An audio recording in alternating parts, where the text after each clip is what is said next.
All right, so guys, the whole point of this screencasting is so that I can post it into the Google Slides that I prepared for today. This morning I asked you to do domain range, so I'm gonna go to that Google picture that okay, maybe I'm not. Hang on. There we go. So if I'm looking at this and I want to find domain and range, I want to look for all of the X values. Oh, I'm not going to be able to do it on this directly because I can't figure out how to write on it. It'll let me draw pictures, but it won't let me write on it. Or I haven't figured that out yet. So we're going to count. So all the X values, this is my X axis, all of the X values, and these are endpoints. These are definite endpoints, even though it's hard to tell. 1, 2, 3, 4, 5. So this is at -5. Let's see if it'll let me put a little text box. And I'm going to put -5. -5. And make it a little bit wider so that it'll hold it. All right. So from -5 to +5. Put another text box.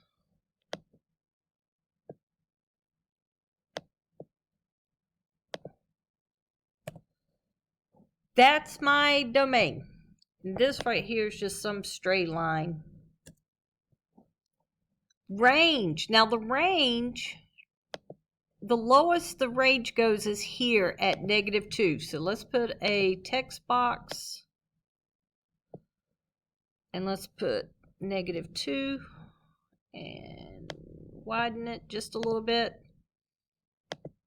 And then up here, let's put another text box. Whoa, I don't need it that big. Hold up. Let's shrink that bad boy. And this is at what? 1, 2, 3, 4, 5. And I said to round to the nearest whole number. Now notice I'm not going where it crossed the y-axis. I'm going to the tallest peak. That's my range.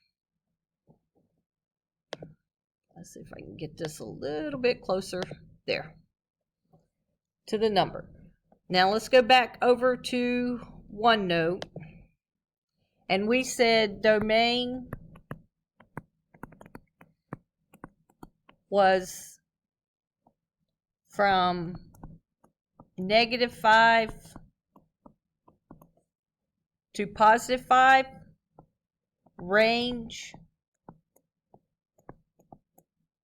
was from -2 to +5.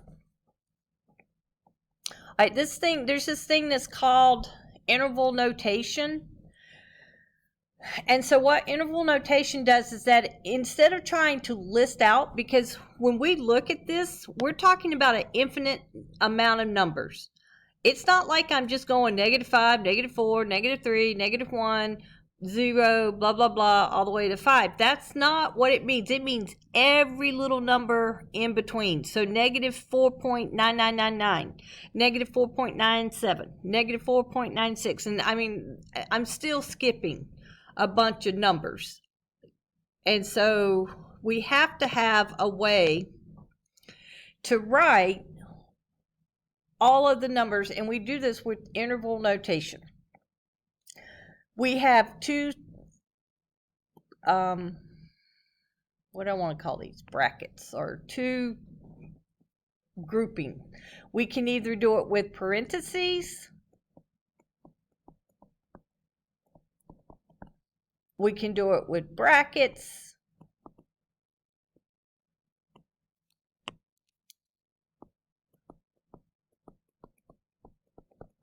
or we can do it with a combination.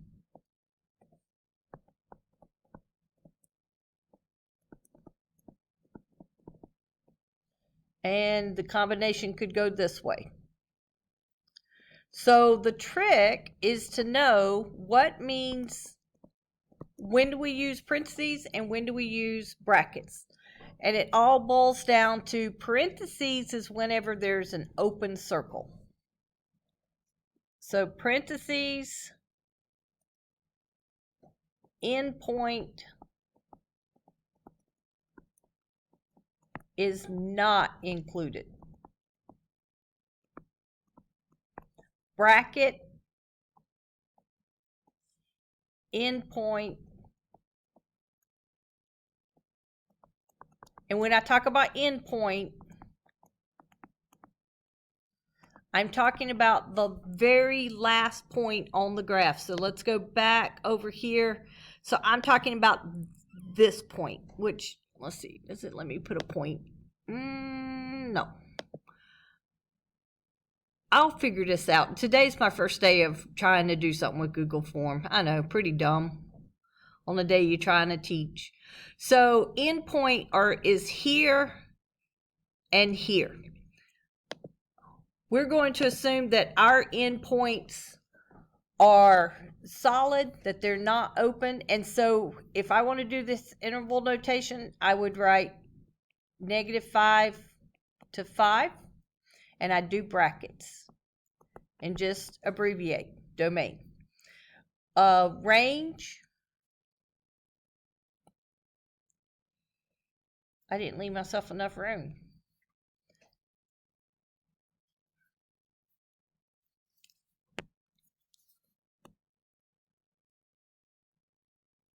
I should have left myself a lot more room. All right, so here we go. I'm just going to range. That's going to look bad. Let's do it with different color. Let's do magenta. All right. So range is going to be -2 to 5, not with parentheses. There.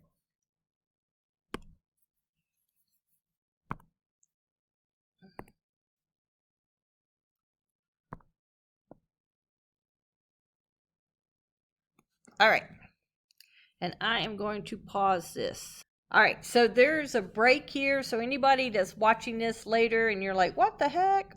Yes, I did stop recording and now I've started again. So just to practice, we have a function here, some function h of n. So n is what we are used to calling x. It doesn't matter what you call it, it's just that that's our variable, that's the number that can get multiple substitutions for it. We want to find h of 9, so that is saying we want to find, what is it? H of 9 is when I take my rule and instead of writing 3 times n, I'm going to write 3 times 9. And I'm going to subtract 5. And then I'm just going to do my order operations. I'm going to multiply. 3 times 9 is 27.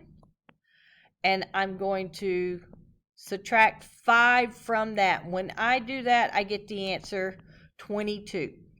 So what you're going to do is on a piece of paper, you're going to number 1 to 10, or if you can do it directly into Google Slides, if you know how to write over the top of it, that's okay too. But I want you to number 1 to 10, and this is what I want you to work on now. I'm going to stop you at, let's see, I'm hoping that we can. I have a question. Yes. When we write this down, we just take a picture of it and then just send it in the Google Classroom, right? Yep, that's exactly right. So the assignment. Can we just write the letter down, or we have to write the whole entire problem? You don't have to write the entire problem, but do number clearly for me, like number 1, 2, 3, and then the letter. Okay. Okay? And your name. It's always helpful for me to be able to see your name whenever I'm going through. Okay? Okay, thank you. All right. So I'm going to put this on pause. All right. So guys, I'm recording this now. I wrote that y equals x plus 5 and y equals negative 4. These are the two functions inside of this piecewise. And the domain, this part of a piecewise is your domain, what I'm circling. So now I want to know f of 3. Well, 3 is greater than negative 2. So that means I'm going to substitute it in. But here's the tricky part. There's nothing to substitute in.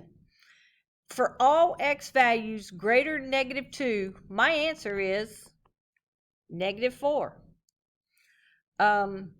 Here, f of negative 4. Now, if I'm, not sure where that falls, I just go to a number line. 4, 1, 2, 3, 4.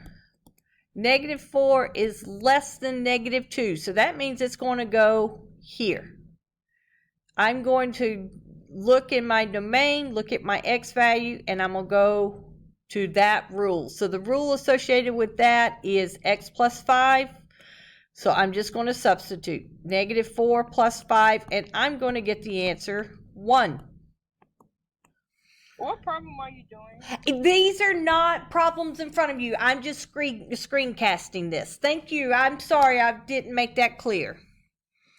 I will, tomorrow we'll do more focus on this. I just wanted to introduce and let you know why you're having to practice evaluating today.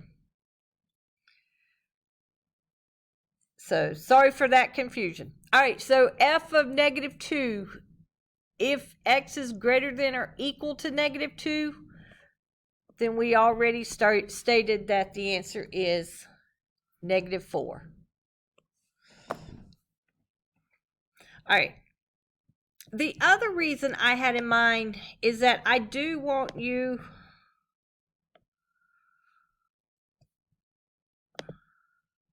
to go to your book and be able to solve these. And this is doing it by a graph. Oh, I don't think I have any substitution in the book. This is why I don't like this book. Sorry. And I'm on tape saying that. Just kidding. You didn't hear me say I didn't like this book. I do like this book.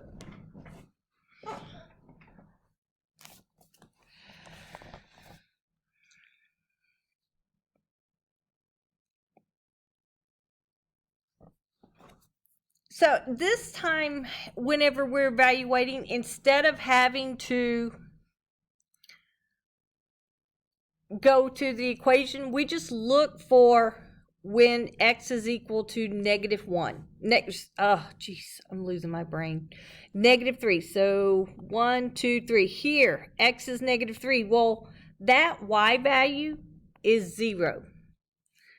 When x is equal to negative 2, that y value is negative 1, negative 2, negative 3, negative 4.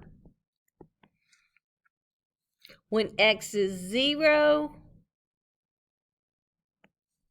I look at the point on the line, and so I look for what is the y value. So in this case, the y value is negative 6. And then I go to the point when x is 2, my y value is 0. This will be your exit ticket today. So I got ahead of myself showing y'all how to evaluate using the piecewise.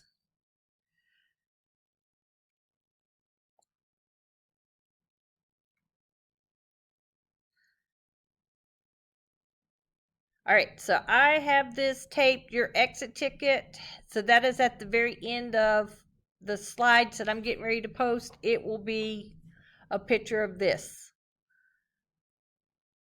And you just have to tell me what, you just label A, B, C, D, and you tell me what the Y value is, or what the output All right. So I